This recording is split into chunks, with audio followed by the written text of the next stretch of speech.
예, 금 같은 경우는 사실 뭐 저는 상대적으로 이제 은을 조금 더 좀 좋게 보긴 하는데 사실 지금 아직까지는 이거를 바로 쳐낼 이유는 없겠지만은 사실 그 레벨에 대한 부담은 분명히 있다. 가격은 올라가니까. 근데 이때 가격이 좀 계속 올라갔었고 이 과정들이 결국은 중앙은행 수요가 따로 유입됐던 부분으로 보시면 되는데 역사적 관점에서 추세적 관점에서 보면은 은이 여전히 금 대비 좀 저평가되어 있다라는 영역이 좀 있다고 보시면 되고 지금 한 85에서 90배 사이를 좀 왔다 갔다 하고 있습니다. 지난 고점 때는 100배 넘어갔었고요.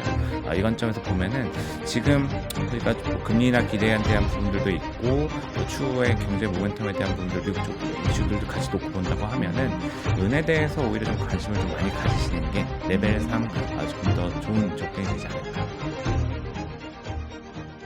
밥보다 투자해야지. 투자해야지. 빈센님 함께합니다. 어서 오세요. 안녕하세요, 빈세트입니다. 상담을 요청하면 추첨을 통해서 상담도 해드리고 밥도 보내주고 네, 좋은 방송이네요. 도시락. 예. 사실 요즘에 밥 한 끼 먹으려면은 너무 비싸잖아요. 뭔가 조금 차려졌다 싶으면은 15,000원 그냥 넘어가는 게 여의도 물가잖아요. 그러니까 닭 먹어야 되는데. 치킨은 이따가 끝나고 나서. 네. 아니 어제도 시장이 이렇게 올랐어요. 물론 이제 그 오른 폭은 그렇게 크지 않고 쏠림이 좀 발생했다라고는 하지만 이렇게 9월은 흘러가는 건가? 근데 또 다음 주에는 또 엄청난 네. 큰 이벤트가 있어가지고 저는 네. 그게 살짝 걱정이 되기는 해요. 그러니까요. 세론 이벤트다라는 것도 네. 모락모락 나오고 있는데 어쨌든 지금까지 금융시장이 왜 달려왔냐라고 보면 사실 금리 인하에 대한 기대도 있겠지만 기업들이 돈을 잘 벌고 있죠.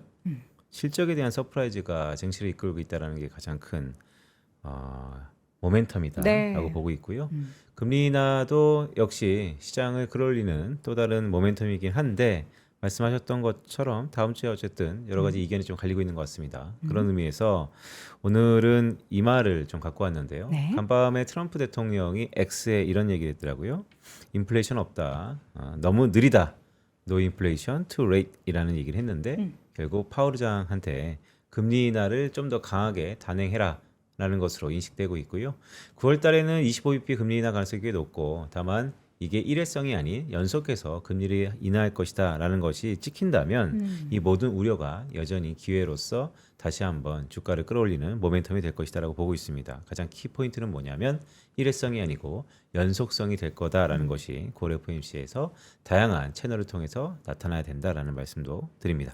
만약에 그런데 연속에 대해서 시그널이 없거나 네. 아니면은 이번에는 단행했으나 앞으로는 늘 얘기하듯 데이터를 보면서 맞습니다. 여전히 관세에 대한 인플레이션의 상승 압박이 있습니다. 라는 기존에 했었던 얘기를 또 반복한다면 시장은 좀 실망할 수도 있겠네요. 근데 그 얘기를 한다면 기자회견에서 신뢰 같은 질문을 받을 것 같아요. 왜냐하면 데이터 디펜던트 한다 그러면 네. 지금 고용지표의 급락은 도대체 50bp 인하까지를 포함하는 게 아니면 어디까지 나빠져야 되는 것인가. 또한 내일 발표하는 미국의 CPI는 전월 대비 0.3%, 네. 즉 지난달보다 좀 더 상승할 것 같아서 만약에 파월 의장이 다음 주에 똑같이 데이터를 전후 좌우 상황을 보고 통화 정책을 결정할 거다라고 한다면 기자들의 신뢰 같은 질문들을 받을 것이다. 시장은 오히려 그런 부분들에 의해서 갸우뚱하면서 말씀하셨던 것처럼 좀 불안 요인이 될 수 있을 것 같다라는 네. 생각도 듭니다. 다음 주 FMC가 예정이 돼 있고 저희도 이제 글로벌 인터뷰를 통해서 다양한 시각들을 전해 드릴 텐데 과연 그 당일에 나올 여러 가지 발언들 우리가 뭐 쉽게 예측을 할 수 없어서 약간 다음 주는 조금 불안한 시장의 움직임, 좀 눈치를 보는 상황이 연출되지 않을까라는 생각도 듭니다. 그런데 이렇게 불안불안하니까 딱 하나의 가격 지수만 계속해서 오르고 있어요. 금. 금이 자꾸 올라가고 있어요. 네. 그래서 금 투자하시는 분들 되게 많고요. 최근에 뭐 금, 채권, 다시 뭐 장기물 투자에 대해서 조금 열심히 하시는 분들도 늘어나고 또 이제 디지털금이라고 하는 가상자산 쪽에 있어서도 주춤했다가 조금 요즘에 가격들이 다시 한번 올라가려는 모습들이 보이고 있는데요. 자세한 내용들을 오늘 또 소개해 주시려고 이분 한번 모셔보도록 하겠습니다. 오랜만에 오시네요. 하나증권 해외 주식 분석실의 박승진 실장 함께합니다. 어서 오세요. 네, 어서 오세요. 네. 되게 오랜만에 오시는 것 같아요. 네. FMC 이후로 이제 네. 오랜만에. 그러네요. 축구하시느라 바빴나? 축구를 매일 뭐 자주 하세요? 지금은 조기 축구에? 축구는 지금 저도 나이 이슈가 있어서 나이- 축구는 좀 줄였고요. 저는 다시 아이스하키를 좀 요즘에 하고 있습니다. 아이스하키가 더 과격한 거 아니에요? 이게 장비를 착용하기 때문에 아이스하키가 아, 조금 덜 더 위험해요? 무리가 덜 가는 것 같습니다. 네, 아이스하키 그 돈 많이 든다던데. 부자들의 아닙니다. 그 골프랑 비교하면 훨씬 적게 됩니다. 아 그래요? 자 아이스하키든 축구든 어쨌든 스포츠로 단련된 우리 박승진 실장님 오늘은 금 얘기도 해주시고 뭐 여러 가지 지금 다양한 우리 시청자분들이 관심 가져야 할 만한 투자와 관련한 이야기를 해주실 예정인데 지금 금값 그리고 은값은 쉬지 않고 계속 올라가고 있죠. 이거 얼마나 오른 거예요? 이게 사실 이게 금이랑 은을 지금 말씀을 드리면 사실 또 꼭지에 뭐 얘기한다 이런 말씀들 하실 수도 있을 것 같습니다. 사실 이게 저희가 뭐 상반기부터 계속 뭐 말씀을 드리면서 항상 들었던 얘기이기도 하고요. 네. 뭐 사실 지금 연초에 금 가격이 온스당 한 2,600달러 정도 됐었는데 지금 3,700달러 거의 다 왔습니다. 그러니까 이게 1,000달러 넘게 지금 오르고 있는 상황이고 뭐 은 같은 경우도 이제 가격 레벨이 다르다 보니까 조금 체감이 안 되실 수 있지만 상승률은 거의 또 비슷합니다. 연초에 29달러, 그러니까 30달러가 안 됐었는데 지금 이제 41달러 수준까지 넘어서 있는 이런 상황이기 때문에 그것도 이제 재밌는 거는 주식시장 같은 경우는 어쨌든 버블론이라든가 물론 이제 금도 이제 마찬가지로 있긴 하지만 이 강세론자의 비율이 금 쪽은 훨씬 더 높다고 보시면 됩니다. 이게 뭐 금리 인하에 대한 부분들도 있을 거고 정책에 대한 부분들, 펀더멘탈 인플레이션 이런 여러 가지 요인들이 맞물리고 있기 때문에 지금 전체적으로 보면은 이 서베이들 보면 이 금의 강세를 추가적으로 보는 데들이 한 8대1 정도 미국에서 의견들이 좀 집중되고 있다라 보시면 될 것 같고요. 이런 과정들이 지금 가격에 계속 반영이 되고 있다 이렇게 보시면 될 것 같고 뭐 이게 뭐 여러 가지 요인들이 있지만 뭐 하나씩 살펴보면은 뭐 결국 가장 큰 것 중에 하나는 이 연준의 독립성 우려가 있습니다. 독립성 우려. 네, 독립성 훼손 우려가 어쨌든 뭐 아까도 말씀하셨지만 이 트럼프 대통령이 계속 압박을 하고 있다.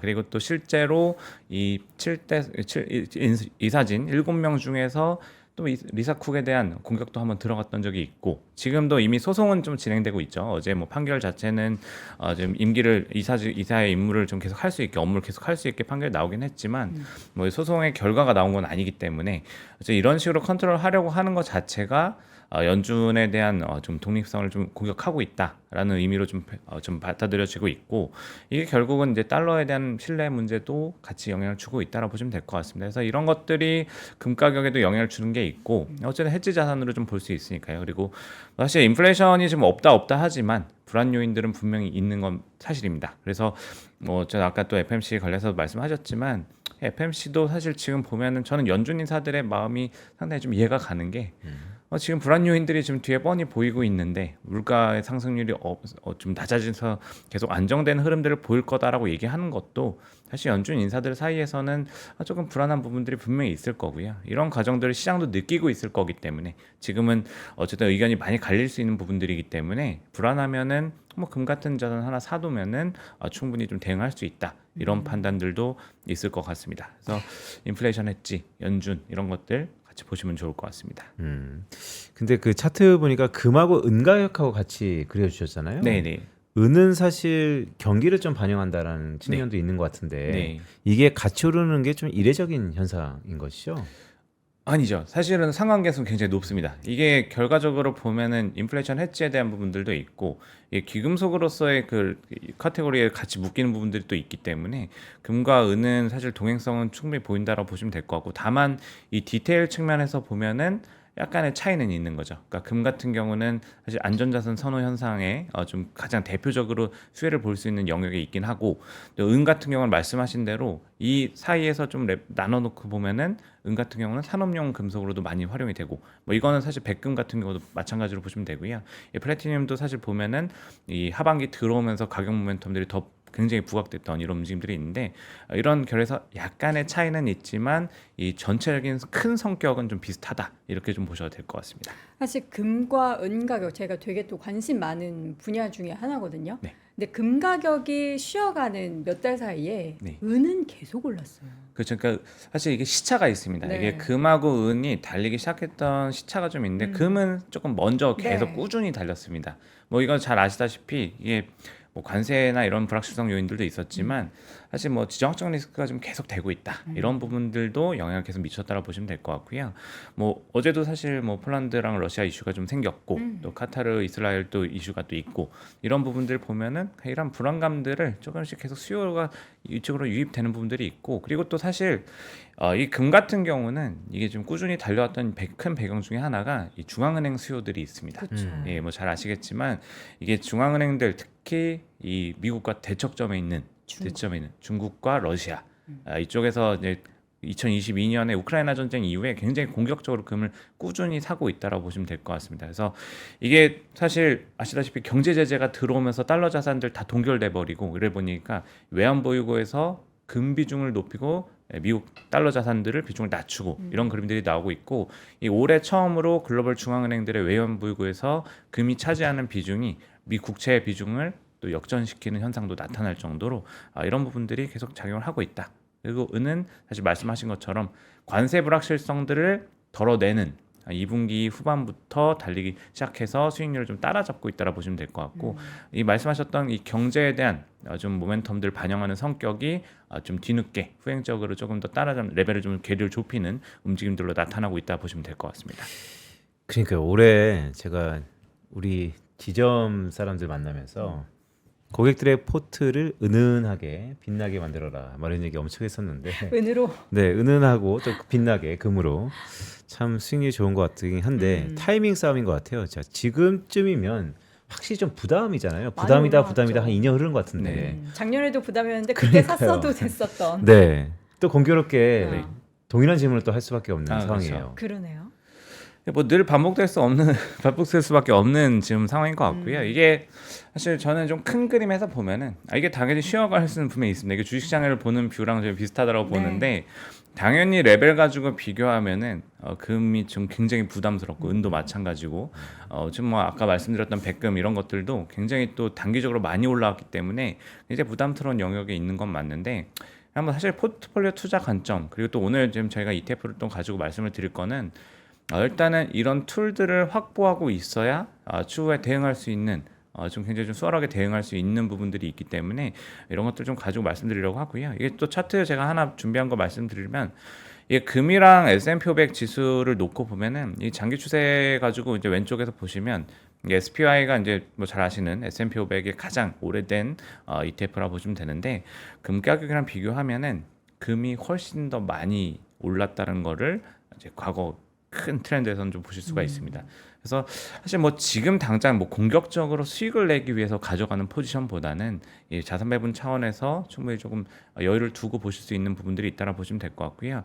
이게 금 같은 경우는 사실 뭐 저는 상대적으로 이제 은을 조금 더 좀 좋게 보긴 하는데 뭐 금 같은 경우는 지금 뭐 사실 다 오긴 한 것 같지만 이제 월가 쪽에서 얘기하는 타겟 프라이스 자체는 한 $4,000 정도 선에서 일단은 조금 이제 TP를 많이 제공하고 있기 때문에 이런 거 좀 참고하시면 될 것 같고 이 금이나 은은 사실 기업이랑 다르게 그러니까 주식이랑 다른 거죠. 밸류에이션을 할 실적이 없습니다. 그렇기 때문에 약간 좀 이벤트 드리븐이라던가 전체적인 매크로 관점에서 좀 접근해야 되기 때문에 뭐 사실 지금 아직까지는 이거를 바로 쳐낼 이유는 없겠지만은 사실 그 레벨에 대한 부담은 분명히 있다. 이 정도로 좀 나눠서 보시면 될 것 같고요. 내년 연준의 구도가 바뀔 수 있다라는 거 아까 말씀드린 내용이랑 같이 연결해서 보시면 좋을 것 같습니다. 금에 대한 수요는 계속해서 여러 창구를 통해서 이어지고 있고 뭐 정보도 사고 이전에는 뭐 인도에서도 그렇고 중국에서도 결혼할 때 금부치를 그렇게 많이 그렇죠. 쟁이는데 작년에 인도에서 결혼을 그렇게나 많이 했다고 그래서 금 수요가 굉장히 많이 늘었다 뭐 이런 얘기도 금값을 좀 올리는 데 영향을 미쳤는데 어쨌든 지금 금은 되게 한정적인 지금 채굴이 나타나고 있는 거잖아요. 최근에는 그 채굴에 대한 비용이 사실 이전에는 되게 많이 올라갔었는데 그 비용이 좀 떨어졌다라고 해도 금이 그 영향을 전혀 안 받는 것 같아요. 사실 뭐 지금 수요는 어떻게 보면 좀 약간 실수요에 대한 부분들도 그러니까 중앙은행과 다른 수요들이 좀 계속 유입되고 있는 부분들이 좀 크다라고 보셔도 될 것 같고 이게 사실 제가 또 아까 준비한 차트에서 오른쪽 차트를 가지고 한번 같이 보시면 이게 금 같은 경우는 저희가 ETF랑 같이 연결해서 말씀드리는 배경 중에 하나가 이게 금 ETF, 현물 ETF, 저희가 GLD나 IAU 같은 대표적인 금 현물 ETF들은 이게 시장의 수요를 가장 잘 반영한다라고 보시면 됩니다. 왜냐하면 이 금 현물 ETF들은 그 돈이 들어오면은 펀드에 돈이 들어오면은 금 현물을 사가지고 그냥 가지고 있습니다. 이걸 가지고 조절을 하기 때문에 실제로 이만큼 돈이 들어오는 만큼 사는 수요로 연결이 된다라고 보시면 되는데 네. 이게 그 그림에서 오른쪽 그림에서 좀 다른 부분들이 나타나는 게 이게 그 진한 초록색 선을 보시면 2022년부터 한 23년 4년 초까지 이 금 현물 보유 규모가 ETF 쪽에서 빠졌었습니다. 그러네요. 예. 가격은 올라가는데. 근데 이때 가격이 좀 계속 올라갔었고 네. 이 과정들이 결국은 중앙은행 수요가 여기서 따로 유입됐던 부분으로 보시면 되는데 지금 같은 경우는 이 중앙은행 수요도 유지가 되고 있는데 시장에서 수요도 계속 꾸준히 지금 들어오고 있다. 그래서 예전보다 수급에 대한 모멘텀들이 수요 쪽에서 더 강하게 들어오면서 이 불확실성들을 좀 제어하고 있다라고 보시면 될 것 같고요. 뭐 어쨌든 가격이 워낙 올랐기 때문에 말씀하신 것처럼 이 금 비용, 그러니까 채굴 비용이랑 좀 무관하게 워낙에 좀 수익성이 좀 좋아지는 그림들이 있고 이런 것들을 가지고도 ETF를 접근할 수 있다. 이런 것들 좀 말씀드릴 수 있을 것 같습니다. 오른쪽 차트 보니까 재미난 해석이네요. 그러니까 금 ETF의 금 현물 보유 규모가 공교롭게 내려가는 시기에 금 가격이 올랐다는 것은 이것은 중앙은행들의 수요다. 네. 금 관련해서 다양한 방법으로 투자를 하실 거 아니에요. 네네. 예전에는 뭐 금목걸이 사시는 분도 네. 있고 금 골드 바를 사시는 분도 네네. 있고 뭐 최근에는 워낙에 많이들 투자하시니까 캐렉스 금 네네. 시장에서 투자하는 분도 맞습니다. 있고 그냥 편하게 나는 ETF로 하겠다 하면서 ETF 현물이나 아니면 뭐 네. 선물 쪽까지 투자하신 분도 있고 미국 쪽에는 아까 말씀해 주셨던 GLD 저런 종목들이 대표적인데 우리나라에는 대표 ETF가 뭐가 있죠? 기존에 거래가 많이 됐던 네. 그리고 또 지금도 그 AM 그 잔고 기준으로 가장 큰 거는 그 에이스에 있는 KRS 금 현물 ETF라고 보시면 됩니다. 이게 지금 그 저희가 기존에는 사실 올해 상반기까지는 사실 금 현물 ETF가 유일하게 이제 KRS 금 현물 에이스 종목이 하나가 있었고 네. 이게 다른 종목들 같은 경우는 선물 ETF였습니다. 음. 선물이다 보니까 사실 네. 뭐 아시다시피 선물 같은 경우는 ETF에 담아놓으면은 어쨌든 이걸 쭉 끌고 가야 되기 때문에 만기마다 롤오버를 해야 되고 그쵸. 롤오버에서 비용이 발생하기 때문에 수익률 괴리가 발생할 수밖에 없는 부분들이 있었고 그래서 이제 에이스 KRX 금연물 같은 경우가 어떻게 보면 가장 좀 대표적으로 선택할 수 있는 선택지였는데 지금 최근에 나온 ETF들은 또 이제 여러 가지 또 갈리고 있습니다. 그래서 왜냐하면 KRX 금연물 ETF가 지난 상반기 때 금 수요가 워낙에 몰리다 보니까 이 코인 시장과 마찬가지로 우리나라 KRX 금 현물 지수 같은 경우도 약간 김치 프리미엄이 붙으면서 네. 괴리가 좀 벌어졌던 현상들이 있었고 그러다 보니까 이제 코덱스 같은 이제 ETF 운용사들이 이제 국제 금 현물 ETF를 상장을 시켜가지고 이제 두 종목 정도가 지금 상장이 되어 있고요. 그리고 사실 이제 금 현물 ETF나 선물 가격을 직접적으로 추종하는 ETF들도 있지만 제가 또 하나 또 말씀드리고 싶은 거는 이 금 채굴 기업 ETF 뭐 이것도 사실 한번 좀 보실 만합니다. 그러니까 아까 말씀하셨지만은 이 채굴 비용에 대한 이슈들도 있고요. 네. 그리고 또 금 가격 오르면은 이 기업들은 금을 채굴하고 뭐 유통시키면서 수익을 내기 때문에 당연히 매출이 자연스럽게 올라가는 현상들이 나타나고요. 이런 과정들을 통해 가지고 실적 기대를 높이는 부분들이 있고 하기 때문에 금 가격이랑 실제로 상관관계도 굉장히 높게 나오고요. 뭐 이런 부분들을 통해서 어떻게 보면 주식시장의 분위기가 좋을 때 더 프리미엄을 금 가격보다 얹어서 갈 수 있는 분위기도 있기 때문에 이런 것들 GDX 같은 경우가 대표적으로 금 채굴 기업 ETF라 보시면 되고 이제 GDX J라는 종목은 뒤에 J가 주니어라는 좀 단어라고 보시면 될 것 같습니다. 중소형주 중심의 ETF로 보시면 되기 때문에 이런 선택지도 있다라는 것들도 한번 좀 살펴보실 수 있다. 말씀드릴 수 있을 것 같습니다. 금이라는 게 우리가 늘 안전자산 얘기하잖아요. 네. 그래서 최근에 이제 금에 관련한 투자하시는 분들은, 그러니까 그걸 또 ETF로 선택하시는 분들은 네. 그 퇴직연금에 어쨌든 안전자산 네네. 비중을 뭔가를 채워야 되는데 네. 그래서 금을 사시는다는 분들도 되게 많더라고요. 네네. 그런 수요도 굉장히 많이 유입되면서 네. 그 AUM이 빨리 늘지 않았나라는 그렇죠. 생각이 들어요. 이게 사실 편의성의 이슈가 굉장히 큽니다. 그쵸. 이게 금 같은 경우는 아까 말씀하셨지만은 뭐 금목걸이 사고 이러면은 사실 이 보관해야 비용도 되죠. 들고 보관도 네. 들고 수수료도 있고. 예, 수수료랑 이런 것들이 좀 있기 때문에 사실 또 팔 때도 할 때도 좀 이제 번거로운 부분들과 네. 그 비용이 들죠. 이런 부분들 때문에 ETF로 접근하신 경우들이 상당히 많고 또 사실 뭐 연금도 그렇고 그리고 또 해외 투자하시는 분들 같은 경우 한 계좌에서 이걸 다 관리할 수 있다라는 편하게. 부분들도 이것들이 또 장점으로 그러니까 사실 비트코인 선물 ETF 하시는 분들도 보면은 이 BITO라는 종목이 있는데 그것도 결국은 그냥 크립토 그 저희가 뭐 이렇게 플랫폼을 가지고 하지 않고 코스트가 있음에도 불구하고 선물해서 하는 거는 이 관리의 이슈들도 있다. 이렇게 좀 보셔도 될 것 같습니다. 우리가 그러니까 요새 뭐 스트레티지나 네. 비트마인 사는 것처럼 비트코인 아니면 이더리움 대신에 그런 관련한 기업을 사는 것처럼 아까 말씀드렸던 금 관련해서 네. 상품들을 사거나 실제 현물 투자하는 것보다 금관 기업을 사는 투자자분들도 좀 비슷한 맥락인 것 같아요. 결국 이걸로 이제 돈을 버는 기업에게 나는 조금 더 밸류를 주겠다라는 거잖아요. 네, 맞습니다. 그래서 이게 국내 증시에도 아까 이제 GDX라는 종목 같은 경우는 이제 저희 하나로 글로벌 금 채굴 기업이라고 ETF가 하나 상장된 게 있습니다. 이게 또 있어요. 맞습니다. 때마침. GDX의 같은 기초 지수를 네. 카피해서 이제 들어왔다고 보시면 있어야죠, 되고요. 있어야죠. 예, 동일한 그러니까 환에 대한 부분만 빼면은 동일한 기업 구성을 가져간다. 거의 유사한 기준을 가져간다. 이렇게 보시면서 뭐 이것도 뭐 사실 연금 계좌에서 확인 좀 보실 수 있기 때문에 참고하시면 좋을 것 사실 같습니다. 금값보다 이런 종목들 주가가 더 많이 올랐다고 했거든요. 그러니까요. 또 이런 연장선상에서 우리가 스트레티지랑 비트마인 이런 것처럼 비트코인과 이더리움 뭐 그들은 알고리즘으로 레버리지를 하는 기업이지만 네. 금을 많이 갖고 있는 기업이 오히려 또 주가가 오르고 막 이러진 않나요? 금보유 그러니까, 제일 많이 금보유 하는 기업을 기업. 가지고 사실 금강 기업 ETF는 네. 이게 사실 여러 가지 시장 분위기에 대한 부분들도 같이 고려를 해야 되기 때문에 사실 난이도가 조금 있긴 있습니다. 네. 왜냐하면은 사실 저는 사실 이제 이 금광, 은광 기업들 ETF를 가지고 비교했을 때 은을 조금 더 많이 말씀을 드리는데 뭐 뒤에서 사실 말씀드리려고 했는데요. 은 같은 경우가 사실 아까 말씀하신 것처럼 이 경제 모멘텀들을 반영하는 금속이기 때문에 일반적으로는 그러니까 지금은 사실 다르지만 일반적으로는 은이 사실 주식시장 분위기가 좋고 투자 심리가 좋을 때 가는 경우들이 훨씬 많고 빈번하죠. 금은 주식시장 조정 나올 때 가는 경우들이 더 많다라고 하면은 이게 분명히 차이가 있습니다. 그리고 이걸 연결해서 보면은 은광기업 ETF들 같은 경우는 은 가격이 상승할 때 주식시장의 분위기에서 프리미엄을 얹어서 더 올라갈 수 있는 부분들이 있기 때문에 그래서 사실 채굴기업 가지고 보면은 금보다는 사실 저는 은 채굴기업 ETF들이 더 매력적이지 않나 이렇게 좀 보고 있고 이제 뭐 이어서 말씀드리면 이제 금이랑 은을 놓고 보면 제가 왜 은 쪽으로 조금 더 이제 좀 관심을 많이 갖고 있다라고 말씀드렸냐면 저희가 이제 금이랑 은은 아까 말씀드린 것처럼 주식처럼 실적이 없기 때문에 상대 가격 가지고 밸류에이션을 많이 하는데 지금 이제 상대 가격 지수들을 보면은 역사적으로 조금 더 높은 수준에 있습니다.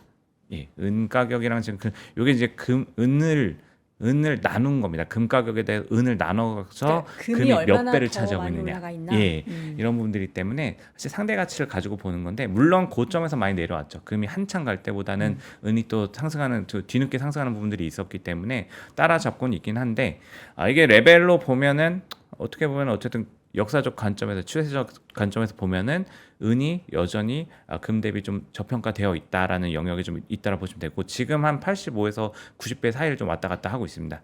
지난 고점 때는 100배 넘어갔었고요. 이 관점에서 보면은 지금 저희가 뭐 금리나 기대에 대한 부분들도 있고 또 추후의 경제 모멘텀에 대한 부분들 미국 쪽 이슈들도 같이 놓고 본다고 하면은 은에 대해서 오히려 좀 관심을 좀 많이 가지시는 게 레벨상 조금 더 좋은 접근이 되지 않을까 말씀을 좀 드리고 있습니다. 은 투자도 그러면은 비슷해요? 네, 비슷한 부분들이 있고 금이랑? 그렇죠. 사실 이제 말씀드린 것처럼 투자 심리와 시장의 그 경제 모멘텀들이 어느 방향으로 가고 있냐 이런 것들을 놓고 보면은 일단 전통적인 그 과정에서는 은이 지금 조금 더 기대해 볼 수 있는 부분들이 있고 금은 조금 지금은 약간 이제 아까 연준의 독립성 훼손 이런 것들 좀 특별한 그러니까 과거에 저희가 보지 못했던 이 좀 특이한 현상들이 좀 나타나면서 더 가고 있는 거기 때문에 조금 나눠서 보실 필요가 있다 이렇게 좀 말씀드릴 수 있을 것 같습니다.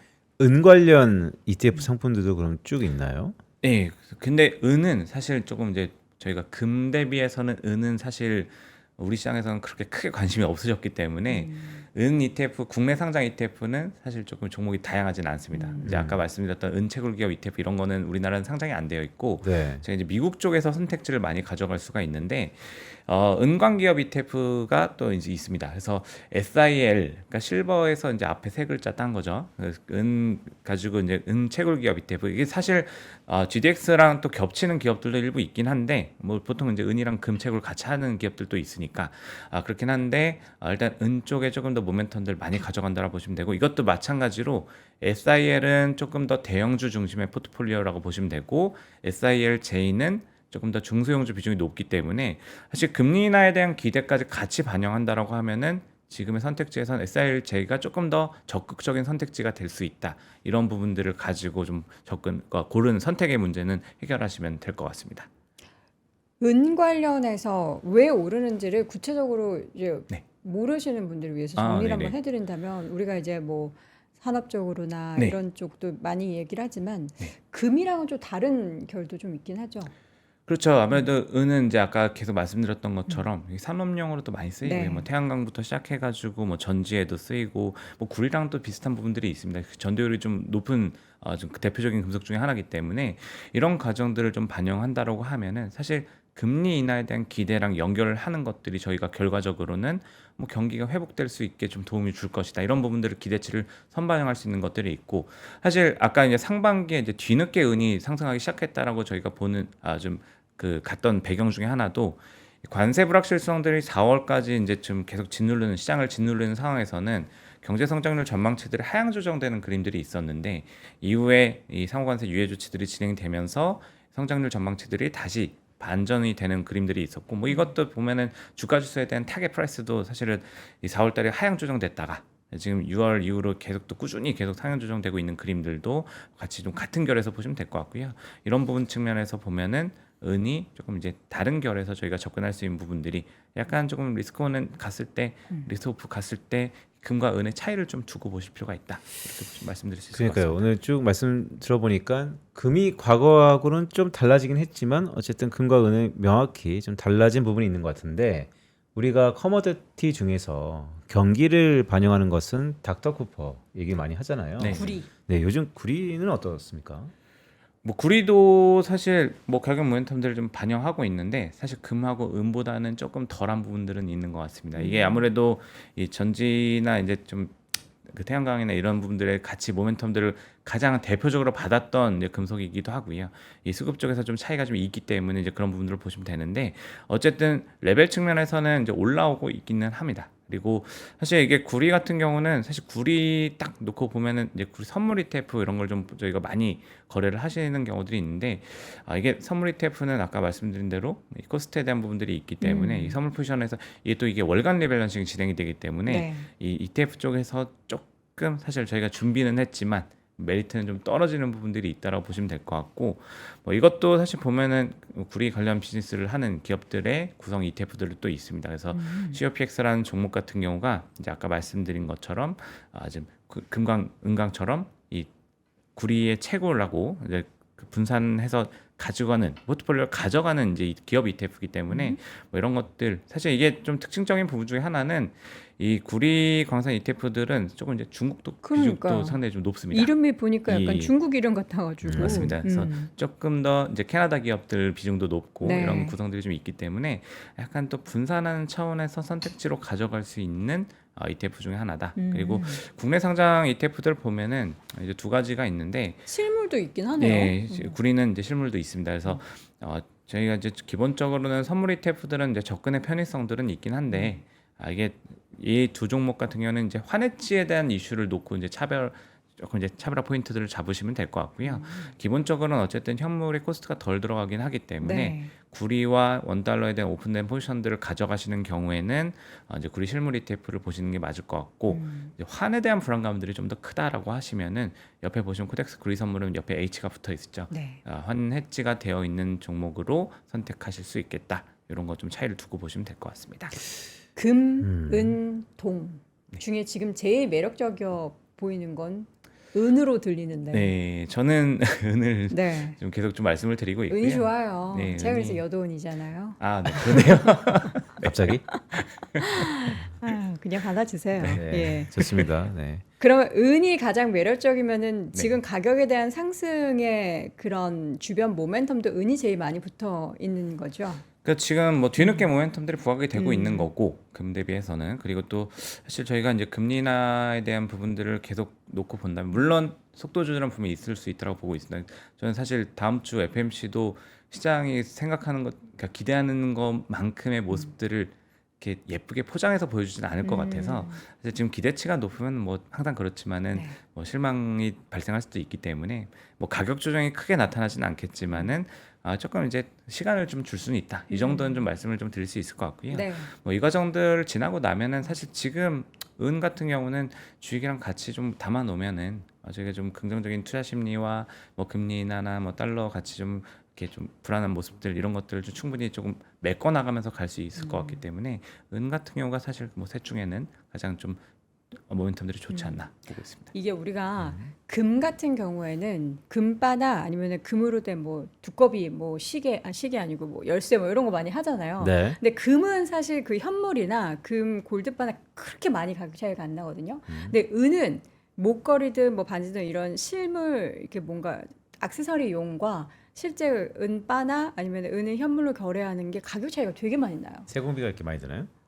똑같아요. 근데 근데 왜 이제 모르겠어요. 그래서 저는 사실 제가 주얼리 관련한 사업을 네. 좀 하잖아요. 그래서 금은 가져가면 이제 가격이 올라갔을 때 거의 그 현물 가격으로 다 쳐주는데 은 같은 경우에는 제품을 가져갔을 때는 진짜 말 그대로 은을 똥값을 은이 동의되는구나. 동도 안 될걸요 아마. 그래요? 그래서 아니 이거 왜 이렇게 안 쳐주냐 금이랑 왜 이렇게 다르냐 이렇게 물어봤더니 네. 여기 시장이 그렇다. 그러니까 차라리 이제 은바를 가지고 계시거나 아니면은 은 관련한 뭐 상품 투자하는 게 훨씬 더 유리하다 이렇게 얘기하더라고요. 그래서 은은 제품으로 가지고서 투자하는 거는 되게 손해구나라는 그런 생각을 했습니다. 이게 막 변색되고 이래서 그런 변색이랑은 걸까요? 전혀 상관없어요. 그런가요? 예, 변색돼도 어쨌든 다 그냥 세척하면은 예. 다 돌아가는 거기 때문에 상관없는데 여러분들이 만약에 은 관련해서 집에 은수저 있고 이런 거 제대로 맞춰줍니다. 그렇기 때문에 은 투자하실 분들은 현물 가지고 있는 것보다 이렇게 상품으로 투자하시는 게 훨씬 더 유리하다라는 TMI 드리고요. 우리가 뭐 금은동도 있지만 히토류 투자하는 것도 있어요. 네. 네. 사실 저희가 이제 뉴스들을 보면서 여러 가지 뭐 이슈들을 이렇게 많이 접하실 텐데 사실 ETF 그러니까 사실 이 히토류 같은 것도 어떻게 보면 이게 투자 어떻게 해야 되냐 이런 거 네. 고민 많이 하실 수 있잖아요. 사실 그래서 ETF들이 사실 뭐 여러 가지 선택지를 주기 때문에 그만큼 사실 시장에서 계속 관심을 좀 많이 받는 것 같습니다. 뭐 최근에 보면은 이제 미국 상장 기업보다도 ETF 상장 종목 수가 더 역전을 시켜버리는 현상들도 있었고 이게 이제 다양한 상품들이 계속 나올 수 있다라는 장점들이 있기 때문에 이런 현상들이 있다 보시면 되는데 이 히토리오 같은 경우도 사실 ETF 시장에 이제 접근할 수 있는 방법이 이 REMX라는 종목을 가지고 접근하실 수 있다라 보시면 될 것 같고요. 이 REMX는 뭐 아까 이제 말씀드린 것처럼 관련 기업들로 구성을 합니다. 이게 어쨌든 이 관련 기업들은 항상 이제 기초 자산의 가격들이 올라가면은 매출이 올라가고 수익이 올라가는 부분들이기 때문에 같은 모멘텀 선상에서 보시면 되고요. 뭐 히토리 같은 경우는 사실 현물이나 선물 가지고 투자할 수 있기는 이 상품이 대상이 없기 때문에 이런 기업 같은 포트폴리오로 좀 구성된 ETF 이런 것들로 좀 보실 수가 있고 히토리 같은 경우는 뭐 아시다시피 사실 뭐 수급 이슈가 가장 큽니다. 그리고 또 약간 좀 이 양국의 갈등 이슈들, G2 간의 갈등 이슈들이 계속적으로 모멘텀이 된다 보시면 될 것 같고 이게 두 국가가 사실 뭐 히토리 가지고 좀 화해를 하는 것 같다가도 뒤에서 보면은 이 수출 통제를 계속 하고 있는 부분들 이런 것들이 또 가격 모멘텀이 계속 되고 있기 때문에 히토리 같은 경우는 이 REMX라는 종목을 가지고 접근하시면 실제로 또 이게 그 상반기 이후에 수익률이 굉장히 또 높게 나왔던 분들이 있기 때문에 네. 이런 것들도 선택지로 한번 보실 수가 있고 아까 GDX랑 마찬가지로 이 REMX를 또 들여온 운용사가 있습니다. 한화자산에서 이 플러스를 붙여가지고 글로벌 히토리 기업 ETF를 또 동일한 기초 지수를 사용하는 ETF를 카피해서 들어온 종목이 있기 때문에 한국 계좌에서 국내 계좌에서 이제 투자하시겠다 하면은 이 종목을 좀 보시면 될 것 같고요. 해외 계좌에서 하시면은 REMX를 통해 가지고 접근하실 수 있다. 이렇게 좀 나눠서 보시면 좋을 것 같습니다. 아니 저는 사실 히토류 전쟁이다 막 난리잖아요. 네. 그래서 사실 그 REMX 이게 바네크에서 만든 ETF인데 그 엄청 계속 우상향 몇 년 사이 했을 줄 알았는데 네. 계속 지금 2022년 고점 찍고 우하향을 지속하다가 최근에 오르기 네네. 시작했네요. 그렇죠. 이게 사실 뭐 모멘텀이라는 거는 항상 있을 수는 있지만 네. 이게 주식시장이 저희가 이제 늘 보는 것처럼 이 모멘텀 선반영하고 나면은 사실 저희가 기대했던 수요들이 그냥 그 수준에서 나온다라 하면은 사실 주가 모멘텀들은 안 되는 거기 때문에 뭐 이 과정들을 좀 나눠서 보실 필요는 있을 것 같고요. 그래서 이게 뭐 기업 투자랑 똑같습니다. 이거는 네. 그래서 이 수요에 대한 부분들, 그러니까 지금 올라가는 것들은 어떻게 보면 이 미국과 중국의 갈등 관계, 자원 확보를 위한 갈등 관계들이 부각이 더 되고 더 심화가 되는 과정들, 이 관세랑 엮여가지고 더 이 트럼프 대통령이 들어오면서 더 심화가 됐던 부분들이 영향을 미치고 있기 때문에 이런 모멘텀들, 갈등 관계에 대한 뷰를 가지고 오히려 좀 접근하시는 게 이토리오는 좀 더 맞지 않나 생각하고 있습니다. 백금은 어때요? 보통 주얼리 가게 보면 그냥 금보다 플래티넘 하면 좀 더 비싸지 않나요? 맞아요. 플래티늄 반지, 뭐 팔찌, 시계 더 비싼데 네. 가격이 금처럼 올라가진 않았네요. 맞습니다. 그러니까 백금도 사실 조금 은이랑 비슷한 부분들도 있는데 은보다 또 약간 좀 이 순위에선 좀 후순위라고 보셔도 될 것 같습니다. 네. 이게 백금도 물론 이제 산업용 소재로서도 많이 쓰이기도 하고 한데 이게 이제 뭐 인플레이션 해치나 이런 용도까지 확장돼서 가는 범위에서는 가장 좀 이제 후순위에 있다고 보시면 될 것 같고요. 그래서 백금 같은 경우는 조금 이제 물 다 들어오면서 마지막에 지금 올라가고 있는 현상으로 좀 보셔도 될 것 같습니다. 그래서 백금은 사실 뭐 지금 최근 이슈들 같은 경우는 이게 이제 남아공 쪽에 대한 부분들, 그러니까 약간 이제 산업 수요에 대한 부분들도 있지만 이제 약간 공급난에서 이 공급 쪽의 이슈들이 조금 이제 불확실성 요인들이 최근에 좀 커진 부분들이 있습니다. 그러니까 남아공이나 러시아 쪽에서 이제 수출하는 비중들이 좀 높았던 지금 품목이기 때문에 백금이? 예, 그래서 남아공 쪽에서 사실 뭐 저희가 이제 구리 같은 경우도 보면 항상 이제 뭐 칠레나 페루에서 파업한다 이러면 네. 또 가격이 올라가잖아요. 어. 이것도 그냥 비슷한 결에서 좀 보시면 될 것 같습니다. 그리고 최근에 금속 가격들, 원자재 가격들 올라가는 것들이 또 이제 가장 또 영향을 미쳤던 부분 중에 하나로 좀 보시면 될 것 같습니다. 그래서 플래티늄은 사실 조금 이제 하나의 선택지로서 좀 말씀을 드리는 거고 이런 것도 이거는 있다. 예, 시각 자체는 조금 이제 다른 것들이랑 좀 다르게 보셔도 될 것 같습니다. 진짜 신기하네요. 우리가 보통 주얼리를 사러 갔을 때는 플래티늄은 프리미엄이 더 붙어가지고 네. 더 비싸게 돈을 주고 사는데 실제 투자 자산으로 봤을 때는 메리트가 금보다 훨씬 떨어지고 뭐 은보다 떨어지고 돈보다 네. 거의 떨어지는 것 같아가지고 그러니까 감가상각이 크네요. 많이 쓰이지가 않아서 그런 걸까요? 대표성에 대한 부분으로 보시면 될 것 같고요. 이거를 뭐 지금 시장 참가하시는 분 중에 좀 쉽게 보시면은 그냥 비트코인, 이더리움 그리고 알트코인의 차이로 네. 좀 보시면 될 것 같습니다. 이 유동성 확 풀렸을 때 이 메인 코인들 다 간 다음에 정말로 확 풀렸을 때 알트코인들의 상승률이 높게 나타나는 것처럼 이 부분들도 좀 비슷한 역할들을 하고 있다라고 생각해도 좀 되지 않을까 싶습니다. 금값이 올라서 치과에서 금이 하면은 비싸서 지르코늄 하셨다는 분이 계시네요. 네. 진짜 금이 많이 오르긴 했으니까. 네, 저는 지금 최근에 저희 둘째 조카가 돌이었습니다. 네. 그래서 돌반지를 해줘야 되는데 어떻게 첫째 하셨어요? 때는 네. 두 돈을 해줬는데 두 돈이나. 예, 근데 이번에는 미안하지만 둘째한테 미안하지만 한 돈 반으로 이제 합의를 봤는데 가격으로 맞추셨군요. 예, 근데 그럼에도 불구하고 네, 비싸다. 더 비싸요. 네. 그래서 이게 금 가격이 정말 왜냐면 첫째 조카 때가 이제 4년 전이고 5년 전인가 그랬어가지고 약간의 이제 시차가 좀 있긴 했는데 네. 제가 금 가격 그래서 차트를 다시 한번 봤거든요. 거의 2배 가까이 올라와 있더라고요. 그래서 금 가격이 앞으로도 그럼 4년 5년 봤을 때 2배 오를까요? 2배 오르기는 쉽지 않을 것 같은데 이거는 사실 이번 사이클 같은 경우는 사실 이게 트럼프 대통령의 이 특유의 이 정책 방향들이 또 많이 반영이 됐기 때문에 네. 사실 이 기울기가 계속될 것 같지는 않은데 사실 트럼프가 재임하는 동안에는 뭐 연준 이슈들이나 이런 것들은 어쨌든 계속 좀 부각은 될 수 있기 때문에 뭐 한켠에 좀 담아 놓으시면은 좀 마음이 편하시지 않을까 뭐 이런 것도 좀 생각하고 있습니다. 그러니까 요즘에 돌잔치에서의 금선물은 가족 중에서도 네. 뭐한 직계 가족. 그치 네, 그렇게만 하는 걸로. 진짜 금 선물하면은 정말 너무 고마워해야 하는 그런 상황인 거잖아요. 사실 저는 애가 하나여가지고 아. 동생한테 받은 게 하나였거든요. 아, 그래서 사실 조금 더 고민을 했었는데 기브앤테이크다. 근데 네, 하나 더 뭐 나오세요. 그럴 수 그건 안 됩니다. 백금으로 안 주는 게 어때요? 아니 금과 은 투자는 앞으로 우리가 어쨌든 포트폴리오 자산 안에서 일부를 떼서 투자해야 되는 거는 맞기는 한데 지금 워낙에 많이 올라와 있어서 지금 당장 이 고점에서 내가 지금 상투를 잡는 게 아닌가라는 생각을 들게 한단 말이죠. 네네. 그럼에도 지금 뭐 여러 가지 금 가격이 이만큼 오를 거다, 은 가격이 이만큼 오를 거다 이런 가격대에 대해서는 지금 어떻게 좀 나오고 있어요? 그러니까 가격대가 이제 금 같은 경우가 사실 아까 말씀드린 것처럼 한 연말 정도까지 좀 긍정적으로 보는데 그러니까 $5,000 얘기도 나오긴 합니다. 5,000 뛰고 약간 오르면. 조금 이제 장기뷰로 올해가 5천이 얘기했을 때 아니고 골드만삭스였나 그 IB 중에 한 네. 곳에서 $5,000 얘기했던 걸 제가 본 것 같고요. 그리고 일반적으로는 지금 여기서 한 4~5% 정도의 상단, 5%, 6%, 한 6%, 한 4천까지 좀 어느 정도 열어놓고는 있기 때문에 네. 한 6% 정도 계산상 5~6% 정도 일단 지금 여러 개 있다라고 보고 있긴 하고요. 근데 사실 이게 이것도 좀 애매하긴 한 게 저희가 이제 항상 보지만 가격 올라오면은 또 ETP라는 거는 항상 또 조정이 또 되는 부분들이 그 상황에 맞춰서 움직이기 때문에 사실 금 같은 경우는 사실 금을 그냥 금만 집중해서 단일 종목으로 몰빵 투자하시는 분들은 사실 없을 것 같고요. 간혹 있더라고요. 아, 전문가분들 중에서 아, 네. 금 투자 전문으로 하시는 분들 네. 중에서. 그런 경우를 제외하고 일반적으로 접근한다라고 하면은 아까 이제 말씀하신 것처럼 연금 같은 계좌에서 그쵸, 활용하시는 그쵸. 경우에는 자산 배분 차원에서 접근하시는 게 저희가 어쨌든 시장은 뭐 주식의 이제 그림들을 좀 보고 하시는 게 좋지 않나 싶습니다.